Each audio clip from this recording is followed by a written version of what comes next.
Two. Hey, it's Camo with Nashville Access Facebook Live, the MV2 Sessions.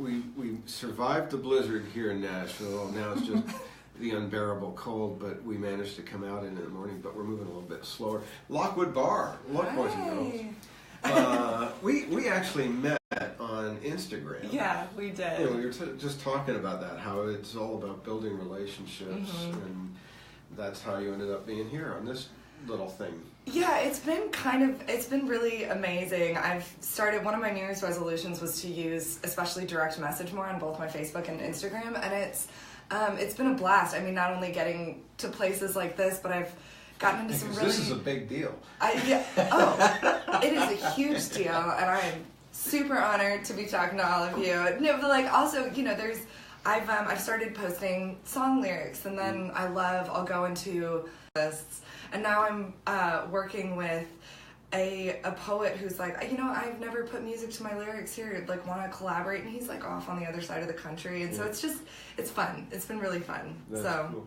Now you have a bit of a diverse background because you're seen as an Americana artist. Yeah, I say country Americana. Yeah, country Americana. Americana is where the real country artists end up. Like when I say real, I mean the more traditional sounding country artists now get into Americana. And I was definitely raised on that traditional country, and so. But the CMA has named you as artist to watch a couple of times. So at least they're acknowledging the traditional country artists too. Yeah, I think CMA's done, I think, a really nice job at a very difficult time of trying to sort of balance what's going on with top 40 radio, but also where there's sort of the groundwork laying for almost what I feel like Americana reminds me of the outlaw movement in a way, where it's just sort of like a little bit less like rebellious, but sort of that sense of just sort of a different branch, and I think they're really trying to bring that all into one pot. And I think Marty Stewart said it. I think it was Marty Stewart said it best. He said, the most outlaw thing you can do in Nashville now is actually play country music. I heard that quote. Yeah. I think it's great because it's true. Yeah, no, I mean it very much is, and there were definitely times when I was really getting started around town that it was difficult not to feel like, I'm doing something wrong, or I should try to sound more like XYZ or this type of writing and everything like that. And at the end of the day, like, that's the authentic artists sell more anyways. And I sort of then found, first of all, I found that CMA was still very inviting, and then I also found a crew of writers where it was like, okay, let's all do this together. When you say you thought you were doing it wrong, I don't think anymore that there is any right or wrong way in the music business. You just try something and see if that sticks to the wall. If it doesn't, you try something else. Right. And then you got people like Zach Brown Band who are kind of following in the footsteps of people like Ed Sheeran, that they're their own genre. They can be hugely traditional, then pretty commercial, and then they can turn around and do some dance beat thing. Right. And I think when they opened Country to Country, the big festival in the UK, they covered, I think it was Pink Floyd they covered. Oh my gosh. So it's almost like artists can now be their own genre of music, and you follow the artist, completely. So you like Zach Brown Band, but you don't like country music. Right. You know? Right. But you dig what they're doing. Absolutely. And I think that was sort of an interesting realization to come to, because I think some of it was also just a general coming of age story where I was learning to love myself and appreciate my gifts, and and feel that like being me was the greatest gift of all, and all of that. You look at yourself in the mirror and say, I feel the love. Yeah. So what's that old Saturday Night Live skit? Yes. Like, and gosh darn it, people like you. Like, so there was definitely some of that, I think, to my career as well. And so I was, in that sense, I feel very lucky to be living in the time I am, because my coming of age came along with sort of the social media boom and people being loyal to specific artists, and you being able to sort of branch out and take on things that aren't necessarily mainstream but get good response for them. So see, I look at it and think the generation I grew up in, we had it better because we could do all the dumb and embarrassing stuff without putting it on the internet. And that was way better. Yeah. had stories to tell. That got better and better as the years went by. There's no video evidence. Yeah, no, I mean, I try to, I feel like I was lucky in that I was in college when social media, I was in high school technically when Facebook came out, but I look back, and good thing nobody asked me if I thought social media had a future, because I just remember thinking, like, why would I have a social media account when I could just, like, call someone and actually look at them and, like, hang out? And so my sister at one point told me, and, like, went on my Facebook account and was like, hey, Lockwood, maybe you should put a face on your Facebook account. Because I hadn't even uploaded a photo. I was like, this is dumb. It's a waste of time. So I feel like the really, really stupid times and the times where I still had, like, braces and, like, the acne covering the face, social media wasn't quite there yet. Yeah. So, all we had for that was a school bus. Hey, pizza face. Yeah, charming. How about doing a song first before I we would wait love for that. Sweet. I would love that. So I'm going to start. I just did a recording of this with my band live in a friend's studio. So we're going to release, but it was tracked and everything. But yes, it'll be coming out in probably the next month or two. It's called Sneak preview by Lockwood Barr. This is called Highway Sash.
banjo too. I do, yeah. Rumors are true.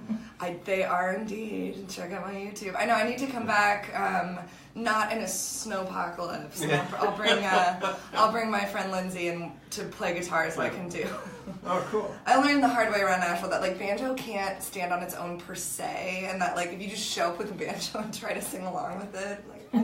Although it does really well on its own in comedy. I mean, it's worked for Steve. Is Steve? I'm serious. Steve Martin. No, I know. Yeah. Oh, I mean, it's yes, it has done well in that. So I mean, and as far as the stage banjo thing, everyone's the behind the scenes real deal. Here we go. We're back. Hi. We had a technical dropout there. Yeah. Saying about the band. No, yeah. But in terms of comedy, and especially since I, picked it up from my dad and he passed down, his Gibson is on permanent loan. He likes to remind me it's on loan, but he certainly enjoys passing down the banjo jokes. Like there's one where it's, I was going to dinner after a show and my banjo was in the trunk, and when I got back, someone had broken into my car and there were 4 more banjos in there. Yeah, but Steve Martin had great banjo jokes. And he's done all sorts of work with the Stone Canyon Rangers. He's magnificent. Yeah, the first time I ever went to Washington, D.C. on like a high school trip, they had just done a banjo exhibit at the Smithsonian. So many jokes. I know, I can't even, we don't have enough time in this week's podcast to go into all of that, but I just remember it was so magical because, all the Smithsonians are free, but there's these huge, magnificent museums you walk into, and I remember taking a picture and sending it to my dad because the opening piece of the exhibit was a Steve Martin quote about how much he loved the banjo and how much it mattered in American history and all this stuff. Anyways. Yeah, see, all the good instruments get the jokes. I'm a steel player, so people are just at a loss. It's like, we can't meet girls and all that kind of stuff. But I got married, so... There you go. But I didn't see you play the steel. Okay, let's not go there. Well, that was the opposite. My dad knew he wanted to marry my mom when he walked into her apartment in New York and saw a banjo sitting there. Wow. It was Banjo Love. There's a song for you. I too need to write a note to them. Anyways, continuing on to other subject matter. You're getting worse than muskrat. Oh my. So where do you feel at home more, in kind of the country audience or the Americana audience? Have you you've been to the Americana Music Festival? Yes, I haven't played it yet. That is definitely a dream, but I mean, you haven't got enough hair to do that. Have you seen the guys that walk around there? Well, I mean, Robert Plant alone, he's getting ready to play the Americana Fest over in London.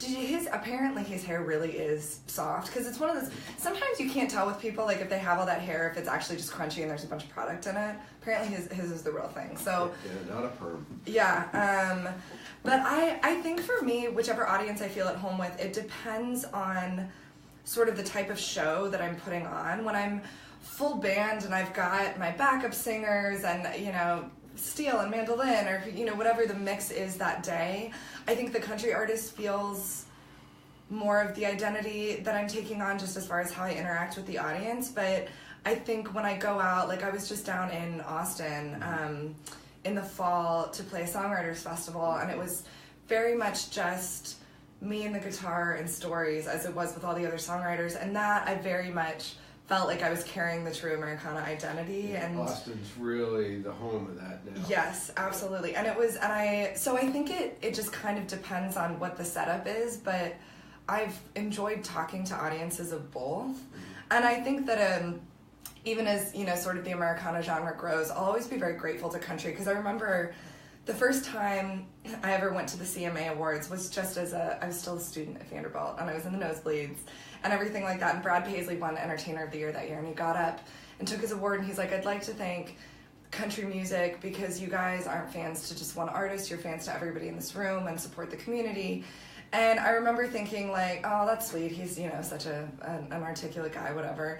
And then I got into my first CMA festival, and it really, the country fans really are that loyal to everybody. I mean, there were so many people that were like, oh, I was reading in the program that you're new, and I looked up your music, and I just, I hope the best for you and all this stuff. And so that really struck me, and so it's kind of a It's kind of a mix. I keep telling people the only other format of music that could do a festival like that is metal. Metal fans and country fans. We're back. Just like is the video stuff thing. We're back. As I was saying, the only other genre of music that could do what a country music association festival is metal, because the fans are so devoted. Yeah. And even though there's all sorts of groups within it, much like country, you've got the real traditional stuff, you've got the more Western stuff, and you've got the pop country and all that. Right. Metal's got all the different subgenres, and that's the only other kind of music you could do it for. No, I mean, it really is, I'm super grateful because I think I owe, a lot of my successes up to this point to the people that just took a leap of faith and sort of jumped on the Lockwood train because I was, country. And I mean, I had a girl at CMA Fest this year who drove down from New Jersey and tweeted me and said, I've been listening to Forgotten How to Cry all this year and I just hope I get to meet Lockwood. And I had to step into the green room and just take a minute and I cried. I remembered how to cry. It was like, but it's that kind of. Sorry, bad pun. I'm full of them. That you can't trade that. I mean, that just. Whenever I'm having a bad day, I remember moments like that, and I'm like, oh, okay. Cool. So yeah. How about another song? Yeah, another song would be great. I haven't forgotten how to cry for all time's sake. Okay, we're back. We're back. Okay. With Lockwood Barr. That was a commercial break.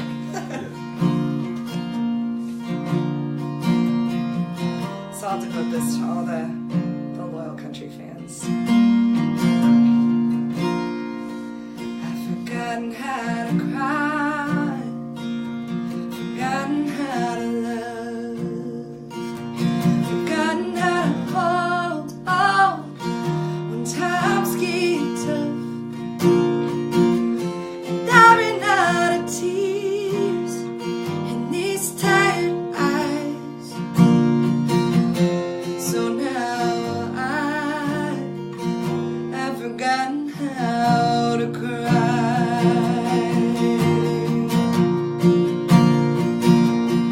Remember when you promised the rest of your life? Remember when I found out it was all a lie? I wanted to believe you, but I lost that fight. I guess that's why I've forgotten how to cry.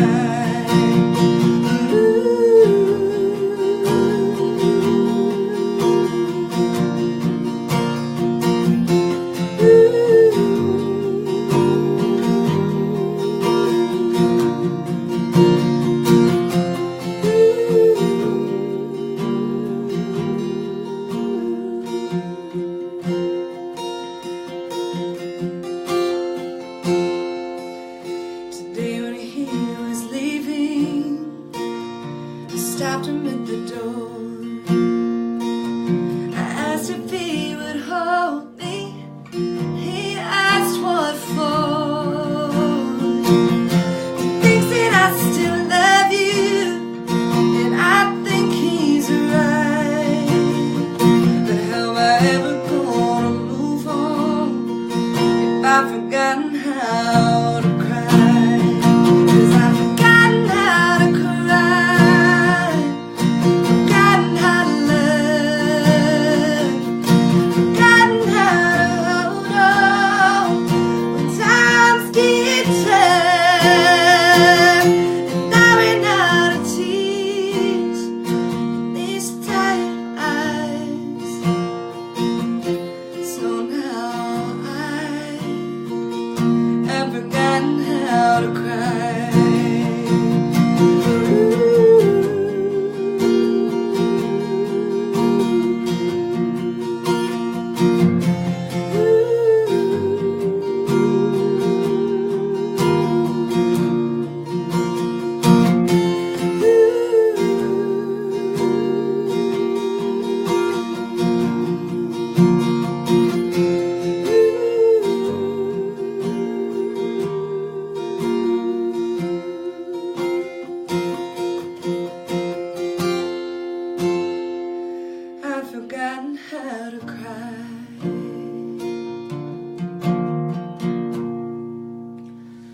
Wow, cool song. Her name is Lockwood Barr. How can people get in touch with you? Instagram messaging. No, I'm all over the worldwide interwebs. So my Twitter and Instagram handle are @musicbylockwood and lockwoodbar.com and Facebook, and yeah, hit me up. Cool. Thanks for joining us today. Thank you so much for having me. Real me. pleasure meeting you. You too. Take care. See you next time.